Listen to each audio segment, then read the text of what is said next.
Hello, I'd like to talk about something I call the leadership deficit. It relates to a big problem we have in the UK that is hardly ever discussed, let alone recognised. It's leading to the waste of literally billions of pounds annually across industry and commercial organisations. And most people don't even see it happening. Even when they are aware of it, they tend to look in the wrong place for solutions. We don't believe it's essentially about management practices anymore. Its root cause is fundamentally a failure of leadership. We call it the leadership deficit. If you think about computer-based change in this country, we're currently investing, analysts say, in the region of £100 billion. The return on investment from that £100 billion is shockingly poor. If we measure it against our gross domestic product, based on shareholder economic value, it's as low as -6% currently. Even before the credit crunch, it was only performing at -4%. Surely that's shocking. You or I wouldn't, as individuals, invest in that kind of venture. A few years ago, Sheffield University did some widespread research across 14,000 companies investing in computer-based change.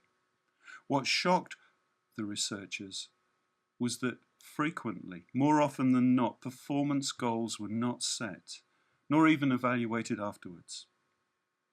Professor Clegg, who led this research, reported in the end that as little as 14 to 18% of these projects could be deemed outright successes. 40% were partial successes, but over 40%, 42 to 44%, were just a waste of money.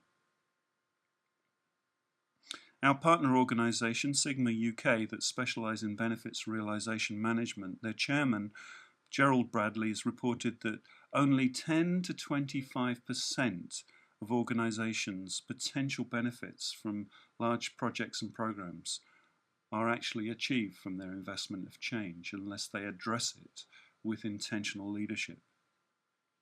10 to 25%. Gerald believes that this amounts to an annual waste in the UK economy of £50 billion annually. Now remember, we're talking about the real economy here, not government fiscal policy. £50 billion per annum.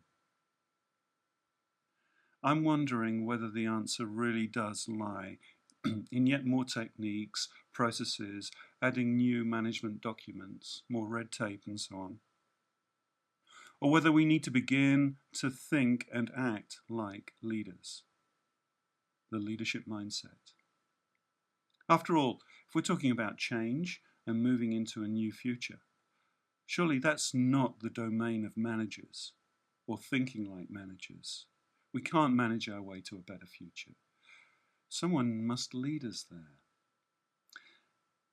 I would just add at this point that what we're talking about here isn't stereotypical leadership, global level leadership.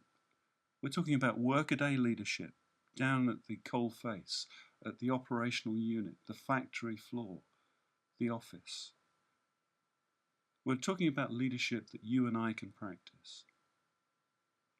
Now, in this series of videos, we want to take you through something that we have developed called the benefits value chain. We just introduce it here, and in later videos we'll dive into the elements in more detail. The benefits values chain basically is addressing where this shortfall of 50 billion per annum is coming in. Most of the attention is given towards the beginning of the chain, project delivery.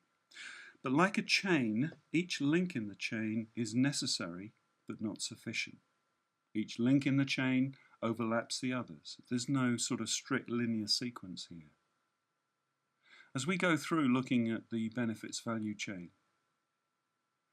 hope to demonstrate that we need to give far more attention to the leadership issues, often towards the end and after these big computer-based projects, so that we ultimately gain the value that we should.